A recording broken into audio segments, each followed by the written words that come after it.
మా కంపెనీ వచ్చి Pranav enterprises. First of all నేను మనస్ఫూర్తిగా కృతజ్ఞతలు చెప్పుకుంటున్నాను సాక్షి మీడియాకి. నాకు ఈ అవకాశం ఇచ్చినందుకు, నన్ను ఇంతగా ప్రోత్సహించినందుకు. ఈ అవార్డు తీసుకోవడం వల్ల నాకు ఇంకా స్ఫూర్తిగా ఉన్నది, చాలా హ్యాపీగా ఉన్నది. ఎస్పెషల్లీ నేను ఈ యొక్క ఇండస్ట్రీ పెట్టడం కారణం డిజేబుల్ పర్సన్స్కి ఎంప్లాయ్మెంట్ ఇవ్వాలి. నన్ను చూసి నేను 90% ఆఫ్ డిజేబుల్ ఉంది, 90 lakhs ఇన్వెస్ట్మెంట్ చేసి ఈ యొక్క ఇండస్ట్రీ స్థాపించాను. ప్రతి ఒక్కరికి అవకాశం ఉంటుంది. జాబ్ రాలేదని చెప్పి, 10th ఫెయిల్ అయినా అని చెప్పి ఏదో ఒక కారణంతో యంగ్ జనరేషన్ అన్నలు డిసప్పాయింట్ అయ్యి చాలా నిరుత్సాహం ఉంటారు.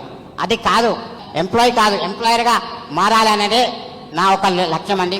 నన్ను స్ఫూర్తిగా తీసుకొని ఒక్కళ్ళన్నా ఎంటర్ప్రీనర్గా మారి 10 మందికి ఎంప్లాయ్మెంట్ ఇవ్వాలనేదే నా ఒక డ్రీమ్ అండి. ప్రతి ఒక్కళ్ళు ఒక గుర్తుపెట్టుకోండి, డ్రీమ్, బిలీవ్, స్ట్రేవ్.